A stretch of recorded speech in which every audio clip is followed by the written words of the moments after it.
Hey there, fellow preppers, survivalists, and vigilant citizens across the United States. Buckle up, because today's message is one you absolutely need to hear. Before we dive in, let me tell you this isn't just another update or survival tip. This is about the future of our country, our freedoms, and our way of life. I've uncovered information that's taken me months to fully understand and verify. It's unfolding right now under our very noses, and it's set to change the face of our nation. Let's start with something alarming. Have you seen the latest Google Trends? It's like peeking into the collective mind of America. Searches like "can't pay my credit card," "can't sell my house," and "I want to give my car back" are skyrocketing. This isn't just a small-scale struggle, it's a nationwide wake-up call. Wages aren't keeping up with inflation, and it's hitting everyone hard. You might have felt it yourself. Your paycheck doesn't stretch as far as it used to. This trend is sweeping across the country like wildfire. But here's the kicker. Consumer spending has been the backbone of the U.S. economy.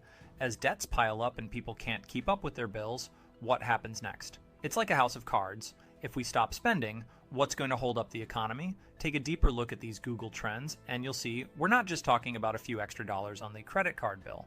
Interest payments on personal debt are skyrocketing to over $500 billion, a staggering number that mirrors our national debt crisis.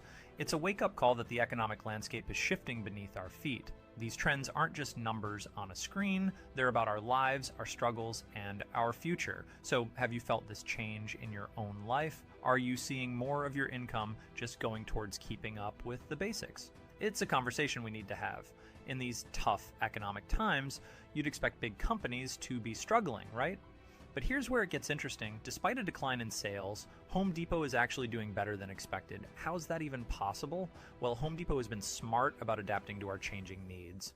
With the economy the way it is, not many are thinking about big, expensive home renovations. Instead, they're focusing on what's practical and necessary. We're seeing a shift towards smaller home projects. Instead of redoing the entire kitchen, people are painting cabinets or sprucing up the garden.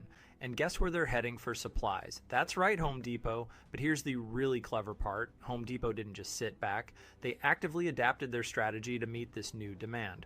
By focusing on what people need for smaller projects, they found a way to thrive in tough times. This isn't just about a company making smart business moves. It's a reflection of how we, as consumers, are changing our habits. We're prioritizing practicality over luxury. Home Depot's success mirrors our shifting priorities during these challenging economic times. Have you noticed yourself changing the way you approach home improvement? It's fascinating to see how big businesses respond to these shifts, and even more intriguing to think about what this says about us as a society. Home Depot's story is just one example, but it's a telling one, don't you think? All right, folks, let's dive deeper into a recurring theme in global conflicts: natural resources. You've probably heard about the recent turmoil in the Middle East. It's not just about political ideologies or territorial disputes. The real driver is natural resources, specifically oil and natural gas. This isn't new. It's a pattern we've seen before, echoing the motives behind past conflicts. There's a specific region, a small strip of land rich in natural gas and oil: Gaza. This isn't just a footnote in a news article, it's a major piece of the puzzle. Europe is in desperate need of these resources. Remember the Nord Stream pipeline incident? It disrupted gas flow and sent shockwaves through Europe's energy supply. Countries like Germany and England are now scrambling for alternative sources to power their nations. What does this mean for us in the US?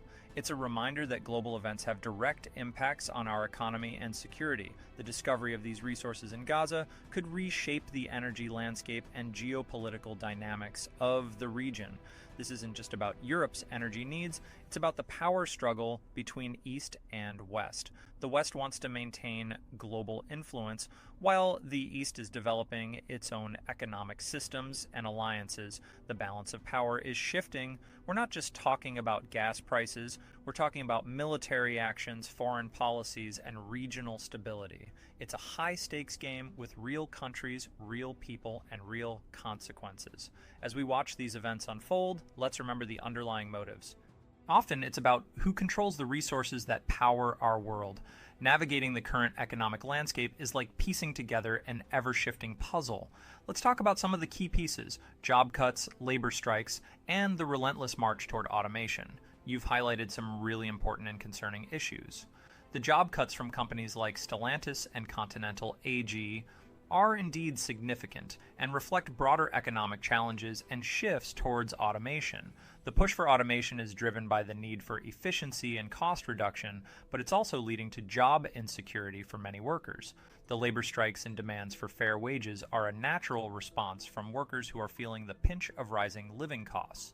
It's a tough balancing act for companies to manage costs while ensuring fair compensation for their employees.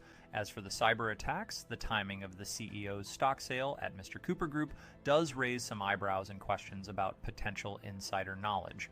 The pattern of cyber attacks on major corporations like Clorox and Johnson Controls is alarming and suggests that these attacks might not be entirely random. It's a complex situation with no easy solutions. Finding a balance between technological advancement and job security, as well as ensuring cybersecurity, will be crucial moving forward. What are your thoughts on how we can address these challenges? You've probably felt it too, right? Every time you open your car insurance bill or walk through the grocery store aisles, the prices just keep climbing.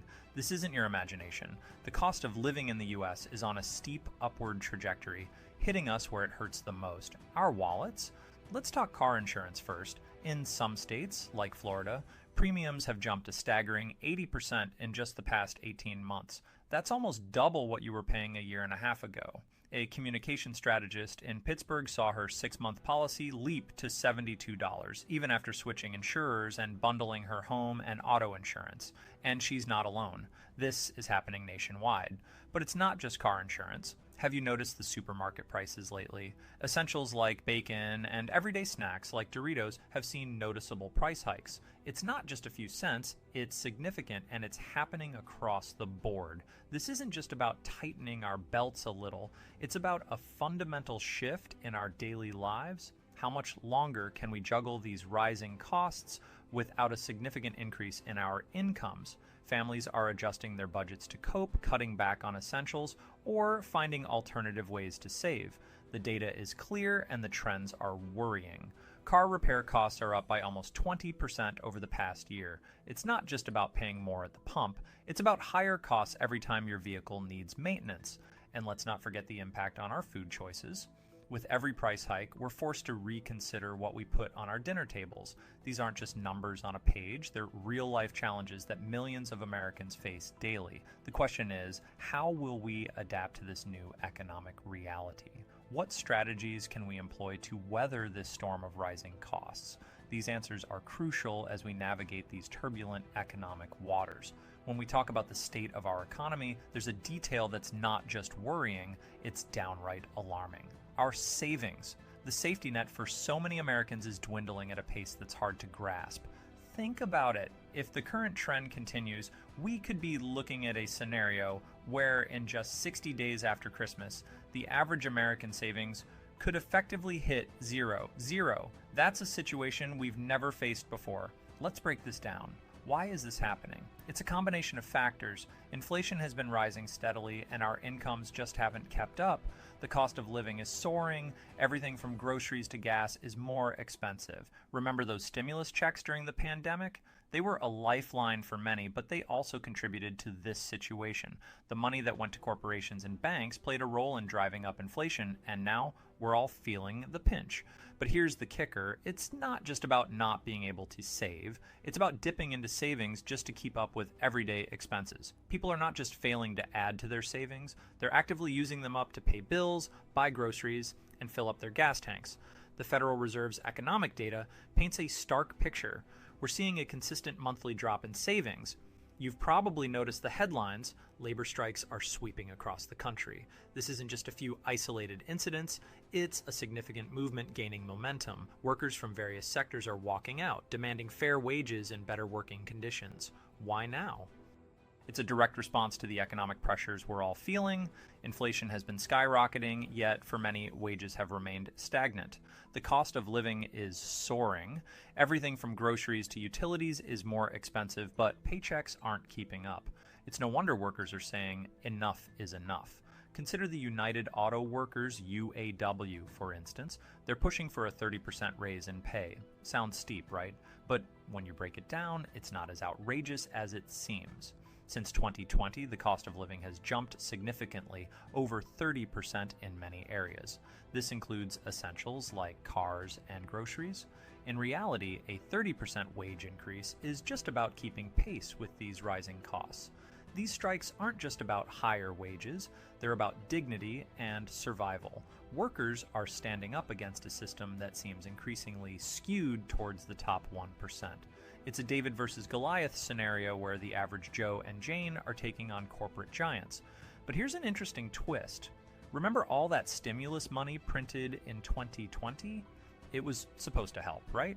But a large chunk of it didn't end up in the hands of everyday people. Instead, it went to corporations and banks, and now we're all paying the price through inflated living costs. Those stimulus checks, which seemed like a lifeline, have turned into a financial anchor dragging down our purchasing power. As these strikes continue, they're not just causing disruptions in the immediate term, they're potentially reshaping the future of labor in America. This could be a turning point, a moment in history where the balance of power shifts back towards the working class, even if just slightly. However, there's a catch. As companies face demands for higher wages, there's a growing temptation to turn to automation. Why deal with human workers when robots can do the job without complaints or demands for fair pay? It's a concerning trend, and one that could have far-reaching consequences for the job market. The automation revolution is not just a buzzword, it's a reality unfolding right before our eyes. Companies like Chipotle are investing $500,000 a month in robotics and AI. This isn't a small-scale experiment. It's a major shift in how businesses operate. It's not just about cutting costs. It's a strategic response to the changing economic landscape, including the push for higher minimum wages. So, what does this mean for the average American worker? The implications are significant. As businesses invest more in automation, the demand for human labor in certain sectors is bound to decrease. We're talking about a future where many traditional jobs might become obsolete. Remember, this isn't science fiction. You know, when we talk about cyber attacks, there's often this image of a lone hacker in a dark room trying to break into corporate systems.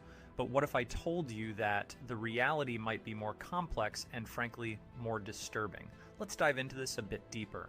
Take the case of Mr. Cooper, a major player in the mortgage servicing sector. Just a day before they were hit by a cyber attack, their CEO cashed out $25 million worth of shares. Now, isn't that timing a bit too convenient? It's not just about the financial loss from the attack, it's the timing that raises eyebrows. Could there be more to these cyber attacks than just external threats? And Mr. Cooper isn't an isolated case. We're seeing a pattern where companies facing internal financial troubles or regulatory fines suddenly report cyber attacks. It's almost as if these attacks conveniently divert attention from their issues. For instance, Mr. Cooper faced fines for data misuse and unlawful servicing fees. Then, bam, a cyber attack happens. Is this just a coincidence? Let's not forget the broader picture here. Cyber attacks are costly. They disrupt business, erode customer trust, and can lead to significant financial losses. For a company like Mr. Cooper, dealing with regulatory fines and then a cyber attack, the financial implications are enormous. But what if these attacks are a smokescreen? What if they're used to cover up or distract from internal issues? I'm not saying every corporate cyber attack is an inside job or a cover-up, but when you see CEOs cashing out just before an attack, or companies with shaky finances suddenly getting hit, you've got to wonder, are we seeing a new kind of corporate strategy unfolding? And here's another angle to consider. Cyber attacks can affect stock prices. A well-timed sale or purchase of stocks around these events could be very profitable. Is it possible that some insiders are playing this game? The implications of this are huge. It's not just about cybersecurity, it's about corporate ethics, transparency, and the trust we place in these companies as consumers, investors, and citizens. We need to be aware of these possibilities. We need to ask tough questions and demand accountability. After all, in today's digital world, a cyber attack can be more than just a breach of security. It could be a symptom of deeper issues within our corporate world. As we've explored today, we're facing a multifaceted crisis that impacts our economy, job market, and daily lives. From the rising cost of living and dwindling savings to the growing automation and labor strikes, it's clear that we're navigating uncharted waters. The decisions we make today will shape our future. It's crucial to stay informed, prepared, and proactive. Now, more than ever, it's time to take action.